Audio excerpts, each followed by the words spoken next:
कैसे आप ठीक है? उम्मीद करता हूँ आप खैरियत से होंगे। आप देख रहे हैं इन्फोटेक हाफिज आईटी और आज का जो हमारा मेन टॉपिक है स्टूडेंट वो है लूप्स और जो हमारा सब टॉपिक है वो है फॉर लूप। इससे पहले कि अगर आपने मेरी वीडियो देखी है, गो टू स्टेटमेंट वाली वीडियो अगर आपने मेरी देखी है तो वहां पे मैंने आपको थोड़ा सा हिंट दिया था लूप का।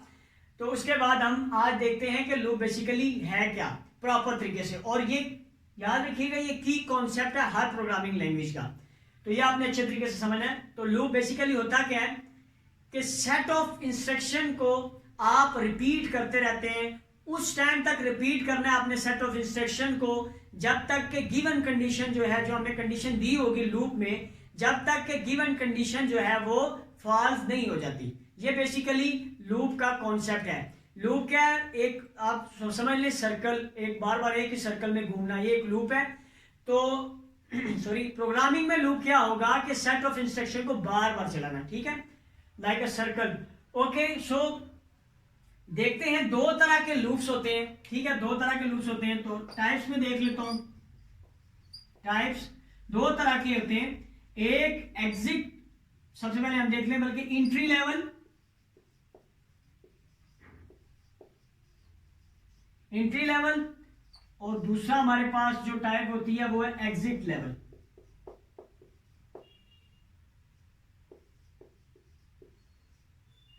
अच्छा, एंट्री लेवल लूप ऐसे लिख देता हूं पूरा ताकि सही समझ आ जाए, और एग्जिट लेवल। अब एंट्री लेवल लूप कौन से होते हैं? तो सी लैंग्वेज में जो हमारे पास एंट्री लेवल लूप है, ठीक है, वो है हमारे पास फॉर लूप, और दूसरा हमारे पास है व्हाइल।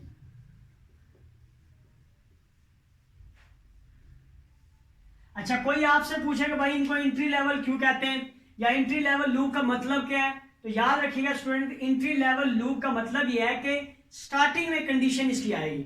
फॉर लूप अगर हम फॉर लूप को पढ़ेंगे जब, ठीक है, प्रॉपर तरीके से, तो उसमें सिंटैक्स देखेंगे तो उसमें मैं आपको दिखाऊंगा कि जो हमारे पास यहाँ पे कंडीशन जो इसमें यूज करते हैं हम, वो बेसिकली वो पहले आएगी। इसी तरह व्हाइल लूप में भी कंडीशन पहले आती है। और जो हमारे पास एग्जिट लेवल लूप है वो हमारे पास डू व्हाइल लूप है। तो सिंपल कॉमन सेंस की बात है, अगर एंट्री लेवल का मतलब ये है कि कंडीशन पहले आएगी, तो जो एग्जिट लेवल लूप है उसका मतलब ये हुआ कि कंडीशन जो है वो बाद में आएगी। अब पहले आएगी या बाद में आएगी ये हम जब सिंटैक्स देखेंगे, या आपको मैं उसके बाद फिर एग्जांपल दूंगा प्रोग्राम की, तो उसके बाद आपको इंशाल्लाह ये सही तरीके से समझ आ जाएगी। ठीक हो गया यहां तक? अब अगर मैं यूं कहूं कि सी लैंग्वेज में तीन तरह के लूप्स होते हैं, ठीक है। पहला फॉर लूप, जो कि क्या है, एंट्री लेवल है,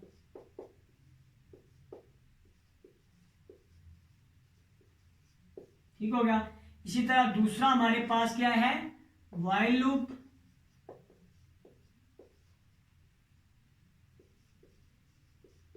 ठीक हो गया। उसके बाद तीसरा हमारे पास जो लूप है वो है डू व्हाइल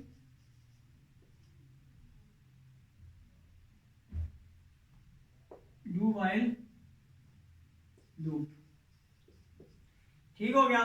तो ये भी एंट्री लेवल है, ये भी एंट्री लेवल है, ठीक हो गया, दोनों एंट्री लेवल है, और ये वाला जो है वो एग्जिट लेवल है।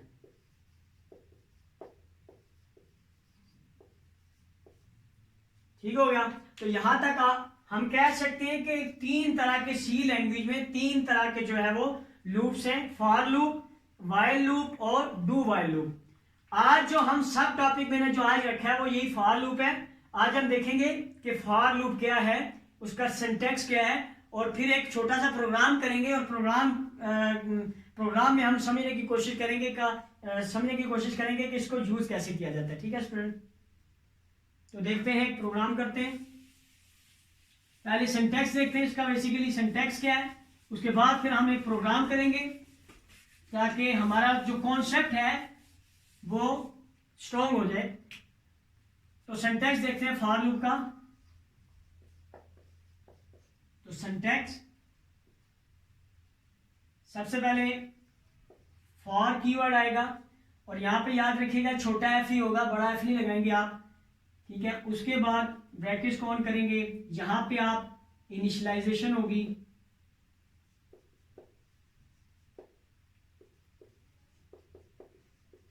इनिशियलाइजेशन होगी यहां पे। उसके बाद यहां पे आप जो है वो टर्मिनेटर यानी कि सेमी कॉलन लगाएंगे यहां पे। उसके बाद इनिशियलाइजेशन के बाद फिर आप यहां पे कंडीशन लगाते हैं, फिर टर्मिनेटर होगा, और इसके बाद आप यहां पे इंक्रीमेंट और डिक्रीमेंट लगाते हैं। यहां पे आप इंक्रीमेंट और डिक्रीमेंट, इंक्रीमेंट या डिक्रीमेंट अप्लाई करते हैं। ठीक होगा। ये अप्लाई करने के बाद फिर आप यहां पे इसकी बॉडी को ऑन करते हैं, और यहां पे स्टेटमेंट्स हो सकती हैं, ऐसी स्टेटमेंट जिनको हम रिपीट करना चाहते हैं वो यहां पे होंगी, और उसके बाद यहां पे इसकी बॉडी क्लोज। तो ये हमारा जो है वो सिंटैक्स है किसका, फॉर लूप का। आप देख सकते हैं यहां पे इनिशियलाइजेशन, इनिशियलाइजेशन का मतलब क्या है कि हमने वेरिएबल कोई जो लिया होगा उसकी वैल्यू सेट करेंगे कि जो लूप है वो यहां से चले, जहां से वो लूप चलना स्टार्ट होगा ना, स्टार्ट जैसे कि मैं कहता हूं कि 0 से स्टार्ट हो। सो ये जो इनिशियलाइजेशन होगी, मैं वेरिएबल को इनिशियलाइज करूंगा कि यहां से चलना शुरू करे। तो मैं यहाँ पे अगर 5 इनिशियलाइज करता हूं तो 5 से ही चलेगा, मैं 10 इनिशियलाइज करता हूं तो 10, 0 इनिशियलाइज करूंगा तो 0 से चलेगा। ओके। और यहाँ पे कंडीशन हमने कोई गिवन की होगी, तो कंडीशन हमें पता है कि कैसे गिवन की जाती है, जैसे हमने इफ एल्स में भी देखा था, उसके बाद कंडीशन ऑपरेटर भी देखा था, उसके पहले हमने कंडीशन ऑपरेटर भी देखे थे। ये तीनों में मैंने एग्जांपल दी हुई है कि कंडीशन हम कैसे अप्लाई करते हैं। ठीक हो गया। तो यहाँ पे हम कंडीशन अप्लाई करेंगे, तो अभी हम वैसे भी प्रोग्राम देख लेंगे तो इंशाल्लाह उसमें हमें समझ आ जाएगा। उसके बाद जो यहाँ पे हमने वैल्यू ली होगी, मतलब जो यहाँ पे हमने वेरिएबल लिया होगा, सपोज करते हैं मैंने यहाँ पे अगर आई लिया है, ठीक है, तो यहाँ पे मैं आई को इंक्रीमेंट या डिक्रीमेंट करूंगा, वो according to requirement of program के रिक्वायरमेंट क्या कहती है हमें, ठीक है, प्रोग्राम हमें क्या कहता है उसके मुताबिक। ठीक है। फिर हम यहाँ इंक्रीमेंट या डिक्रीमेंट करेंगे। उसके बाद इसकी बॉडी स्टार्ट होगी, और बॉडी के अंदर हमने वो स्टेटमेंट्स लिखनी है जिन स्टेटमेंट को हमने रिपीट करना है। ठीक हो गया। वो यहाँ पे इसकी ब्लॉक, इसकी जो ब्लॉक है या इसकी जो बॉडी है उसके अंदर यहाँ पे स्टेटमेंट्स आ जाएंगे। ठीक हो गया। यहाँ तक हमने सिंटैक्स को पढ़ लिया। अब एक छोटा सा प्रोग्राम करते हैं फॉर लूप का, ताकि हमें जो है वो सही समझ आ जाए।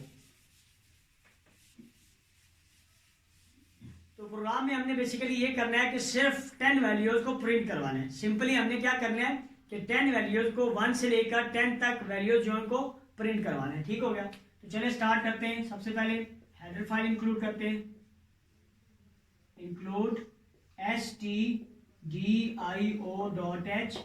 उसके बाद यहां पे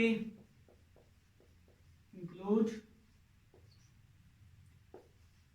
conio.h। उसके बाद यहां पे void main, बॉडी स्टार्ट की, और यहां पे सिंपली फॉर लूप लगाऊंगा, मैं फॉर लूप लगाऊंगा, और यहां पे इंट आई, मैंने यहाँ पे क्या उसकी डेटा टाइप भी पीछे बता दी, और यहाँ पे मैं उसको साथ ही इनिशियलाइज करवा दूंगा कि भाई यहाँ पे बल्कि कह देते हैं 1 से स्टार्ट करें। इनिशियलाइजेशन मैंने क्या करवा दी कि भाई लूप को 1 से स्टार्ट करो। ठीक हो गया। ये जो मैंने यहाँ पे इसको इनिशियलाइज किया है डेटा टाइप के साथ, ये मैं इसको पहले यहाँ पे भी इनिशियलाइज करवा सकता था। मतलब मैं अगर यहाँ पे लिखता इंट आई, और यहाँ पे मैं जस्ट आई लिखता आई इज इक्वल टू 1, तो भी ओके है। ठीक है। तो अक्सर औकात यूं भी लिखा होता है तो बच्चे परेशान हो जाते हैं, या इंट आई के साथ भी लिखा होता है तो बच्चे परेशान हो जाते हैं कि सिंटैक्स चेंज हो गया। बेसिकली वो सिंटैक्स चेंज नहीं हो रहा होता, वो जस्ट उसने इनिशियलाइजेशन पहले करवा दी होती है। तो I is equal to 0, sorry 0 से नहीं 1 से स्टार्ट करते हैं, 1। ठीक है। और उसके बाद यहाँ पे टर्मिनेटर लग गया, इनिशियलाइजेशन हमारी हो गई। अब कंडीशन आएगी, कंडीशन हम क्या लिखते हैं कि आई जो है वो लेस देन हो 11 से, या यूं लगा देते हैं proper less than or equal to 10। फिर टर्मिनेटर लगा देते हैं, हमने एक कंडीशन लगा दिया, टर्मिनेटर लगाने के बाद हम यहाँ पे क्या करते हैं इंक्रीमेंट या डिक्रीमेंट। यहाँ पे हम क्या करेंगे, इंक्रीमेंट करेंगे कि डिक्रीमेंट। यहाँ पे देखिए 1 और 10, तो 1 से 10 तक जाना है, तो हमने आगे की तरफ जाना है, तो इसलिए हम इंक्रीमेंट करेंगे। सो यहाँ पे आई प्लस प्लस, अच्छा ये आई यहाँ पे जो वेरिएबल होगा मैंने बताया था वो यहाँ पे उसकी इंक्रीमेंट या डिक्रीमेंट उसका होगा जो यहाँ पे वेरिएबल होगा। सो देख रहे हैं आप, तो यहाँ पे इनिशियलाइजेशन भी होगी, हमारी कंडीशन भी लगी और हमारा इंक्रीमेंट और डिक्रीमेंट भी हो गया। उसके बाद बॉडी स्टार्ट करते हैं फॉर लूप की, और यहाँ पे एक मैसेज जो वैल्यू को प्रिंट करवाएगा, यहाँ पे मैं मैसेज एक दे काउंटिंग के बाद स्लैश एन यूज करता हूँ न्यू लाइन के लिए काउंटिंग, और उसके बाद यहाँ पे मैं सेपरेटर लगा देता हूँ। और यहाँ पे मैंने क्या लगाना है, यहाँ पे मैंने वो चीज़ लगानी है जिसकी वैल्यू, अगर मैंने वैल्यू प्रिंट करवानी है ना, तो वैल्यू प्रिंट करवाने के लिए मैंने क्या कहा था कि हमने 10 नंबर्स को, पहले जो 10 नंबर है उनको प्रिंट करवाना है, मतलब नंबर को, मतलब वैल्यू प्रिंट करवानी है। तो यहाँ पे हमें वैल्यू के लिए क्या लगाना है, ये देखिए ये वेरिएबल 1 से स्टार्ट हो रहा है, तो फिर 2 इस तरह करते गए 1 से लेकर 10 तक चलेगा, ठीक हो गया। तो यहाँ पे हम वेरिएबल का नाम लिखेंगे, यहाँ पे स्पेस नहीं होगी, ये ना सोचिएगा कि यहाँ पे स्पेस दे रहा हूँ। सेपरेटर के फौरन बाद यहाँ पे आई आएगा, और उसके बाद यहाँ पे क्लोज करके टर्मिनेटर लगा दिया, और यहाँ पे आप जो है वो लूप की बॉडी को क्लोज कर देंगे, ठीक हो गया यहाँ तक। अब यहाँ पे आप देखें क्या होगा, जब i इज इक्वल टू 1, ठीक हो गया, यहाँ से फिर यहाँ पे जाएगा फ्लो प्रोग्राम का, यहाँ पे चेक करेगा i less than or equal to 10, मतलब क्या, ये कंडीशन चेक होगी। अब ये कंडीशन फॉल्स है कि ट्रू है, अगर इस कंडीशन को गौर से देखिए, i less than or equal to 10 है जी, क्योंकि i 1 है इस टाइम, तो यहाँ पे कंडीशन क्या होगी, ट्रू होगी। जब कंडीशन ट्रू होगी यहाँ पे, तब यहाँ पे जाएगा। याद रखिएगा फर्स्ट स्टेप इसका ये है, ये चीज़ अगर आप समझ गए लूप की, तो इसके बाद आने वाले बहुत सारे प्रोग्राम इंटरेस्टिंग होंगे, उसमें आपको बहुत हेल्प मिलेगी। फ्लो कैसे चलेगा, पहले यहाँ पे, देन यहाँ पे फ्लो जाता है, देन यहाँ पे जाता है जो स्टेटमेंट होती है नीचे, और उसके बाद एंड पे फिर यहाँ पे जाता है। सिर्फ इस एक स्टेटमेंट में नहीं, जहाँ पे जितनी भी स्टेटमेंट हो उनको करेगा, उसके बाद यहाँ पे इंक्रीमेंट या डिक्रीमेंट करेगा एंड पे, चौथे नंबर पे जाके, ठीक है। इसको याद रखना है आपने, पहले यहाँ पे फ्लो आता है, फिर यहाँ पे, फिर यहाँ नीचे जो स्टेटमेंट होती है एंड पे यहाँ पे इंक्रीमेंट या डिक्रीमेंट करता है। तो पहले यहाँ पे आया 1 ठीक है, ट्रू है, यहाँ पे चला गया, क्या यहाँ पे आया, उसने चेक किया, लिखा हुआ काउंटिंग स्लैश एन, इनके काउंटिंग को प्रिंट करवाएगा, और यहाँ पे नंबर i मतलब i इज इक्वल टू 1 है, तो 1 यहाँ पे प्रिंट हो जाएगा। तो हमारे पास यहाँ पे जो आउटपुट इसकी बनेगी वो क्या लिखी आएगी, काउंटिंग 1। ये कब, जब हमारे पास i इज इक्वल टू 1 है, ठीक हो गया। उसके बाद फिर क्या होगा, यहां के बाद ये चलने के बाद बॉडी देखेगा क्लोज है, फिर दोबारा यहां जाएगा, i को प्लस कर देगा, यानी कि i 1 था पहले, तो इसके बाद i 2 हो जाएगा। जब i 2 होगा तो फिर यहां पे आएगा, इसके फ्लो के बाद दोबारा यहां पे आता है, ये दोबारा यहाँ पे, तो i less than, sorry i is equal to 1, i 2 हो जाएगा, अब i 2 हो जाएगा, और यहाँ पे i less than or equal to 10, यानी कि i 2 है ना, i 2 है, फिर चेक होगा कि i 2 है, तो यहाँ पे चला जाएगा, ट्रू हो गए, i छोटा ही है ना, 2 है तो मतलब छोटा है, तो फिर ट्रू है कंडीशन, फिर यहाँ पे जाएगा, और फिर यहाँ पे आउटपुट होगी काउंटिंग, यहाँ पे लिखाएगा 2। ये कब होगा, जब i इज इक्वल टू 2 होगा, समझ आ रही है। फिर इसी तरह यहाँ पे 3 4 5, जब 10 वैल्यू आएगी तो भी तो प्रिंट होगा, क्योंकि लेस देन आर इक्वल, यानी कि इक्वल भी चलेगा, अगर ये भी 10 है ये भी 10 है तब भी ट्रू है कंडीशन, क्योंकि लेस देन आर इक्वल भी उसने लगा दी। उसके बाद जब यहाँ पे जो ही इंक्रीमेंट होगा और i की वैल्यू जब 11 हो जाएगी, i की वैल्यू जो इक्वल होगी तो 11 होगी, तो यहाँ पे क्या होगा, 11 less than or equal to 10, condition fall हो जाएगी। जब कंडीशन फॉल्स हो जाएगी तो ये वाली जो स्टेटमेंट है, यहाँ में फ्लो, यहाँ पे फ्लो आएगा ही नहीं, और डायरेक्ट जो है इस लूप से, इस लूप की जो बॉडी है उससे बाहर चला जाएगा।